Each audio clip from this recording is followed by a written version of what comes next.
50 के नोट लेवेली चिकन सामान अपन सीखे देवेली 150 के नोट लेवेली चिकन सामान अपन सीखे देवेली कोरी न माना हो लुटिया खजाना हो काहे कि पैसा ही ले बिया चला न मांगे ही अकेले बिया चला न मांगे ही अकेले बिया चौड़ी छवे बेर हमें देले बिया रे चला न मांगे ही अकेले बिया चौड़ी छवे बेर हमें देले बिया अरे चला हो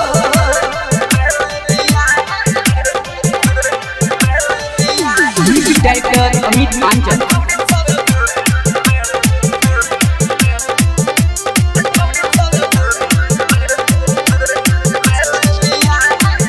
बात भइल रहे 10 बेर देवे के 6 बेरी माजा अभी मिलल बा 4 बेर अबही पार के लिया अबही जवानी एकर खिलल बा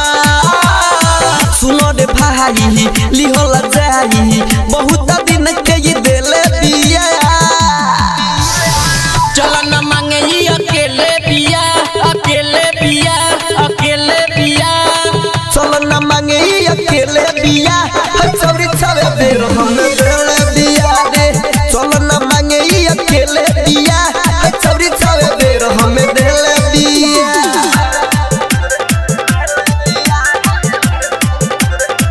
म्यूजिक डायरेक्टर अमित पांचल।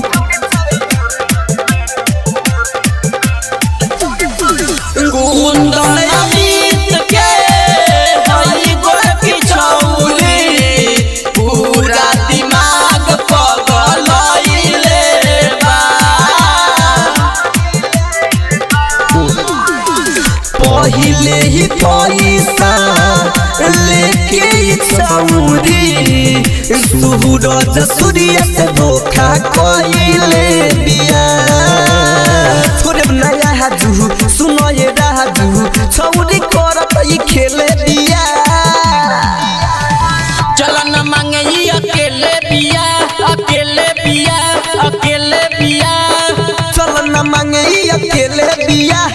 छौरी छवे बेर हमें देले बिया रे चल न मांगे ई अकेले बिया छौरी छवे बेर हमें देले बिया 150 के नोट लेवेली चिकन सामान अपन सीखे देवेली कोरी न माना हो लुटिया खजाना हो काहे कि पैसा ही ले बिया चला न मांगे ही अकेले बिया चल न मांगे ही अकेले बिया चौड़ी छवे बेर हमें देले बिया रे चल न मांगे ही अकेले बिया चौड़ी छवे बेर हमें देले बिया एकरो आज कल आने बा आरसीएम म्यूजिक न्यू ऐप अभी डाउनलोड कीजिए हमारे गूगल प्ले स्टोर से और पाए भोजपुरी लोकगीतों का एक से बढ़कर एक ऑडियो वीडियो सॉन्ग बिल्कुल मुफ्त।